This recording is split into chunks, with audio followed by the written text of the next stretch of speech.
In the heart of a modern city, hidden behind a bakery and a laundromat, lived a young witch named Alara. She was still learning, her spells often resulting in puffs of colored smoke or singing teacups rather than true enchantment. One rainy afternoon, while exploring her grandmother's dusty attic, she found a chest bound with iron and silence.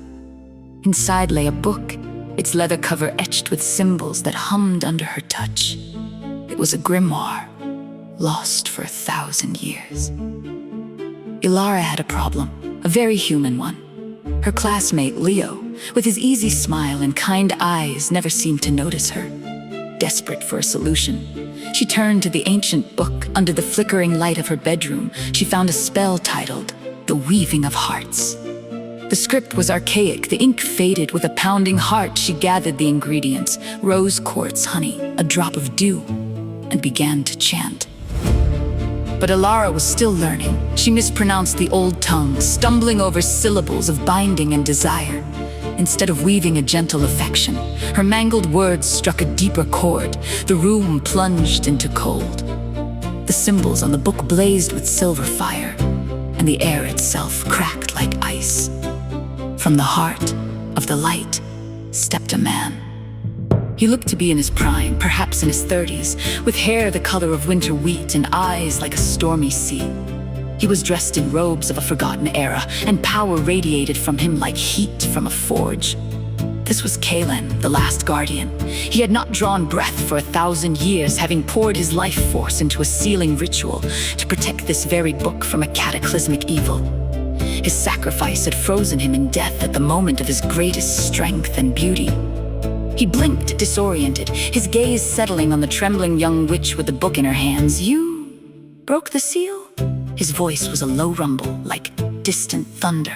I was trying a love spell," Alara stammered, her face flushed with embarrassment and fear.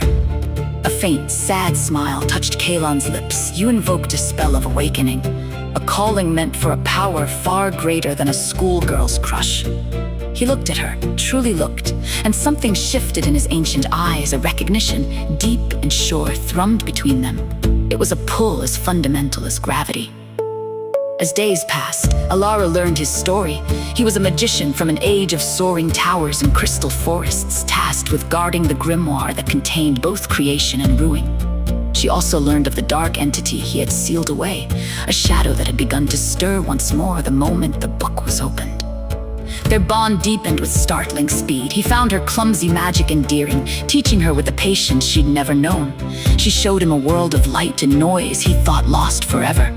When a wisp of the ancient darkness slithered into her room one night, it was Kalen who shielded her, his magic flowing as naturally as breath. And it was Alara, with her imperfect but heartfelt power, who amplified his strength to banish it. One evening, as they pored over the grimoire together, her hand brushed his a spark, not of magic, but of something warmer, passed between them. Kalen closed the book gently. "There are no accidents in the weave of fate, Alara," he said, his stormy eyes holding hers. "I died to protect this knowledge. I awoke for a reason. That reason is you.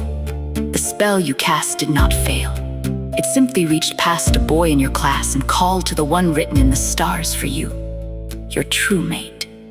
Your destiny." Alara, the witch still learning, understood. Her greatest magical failure was, in truth, her most profound success. She had not summoned a simple love spell. She had awakened her other half, a guardian from a forgotten age, her protector, her teacher, and the love that had waited 1,000 years just for her. And together, with the old magic and the new, they would face whatever shadows their united destiny would bring.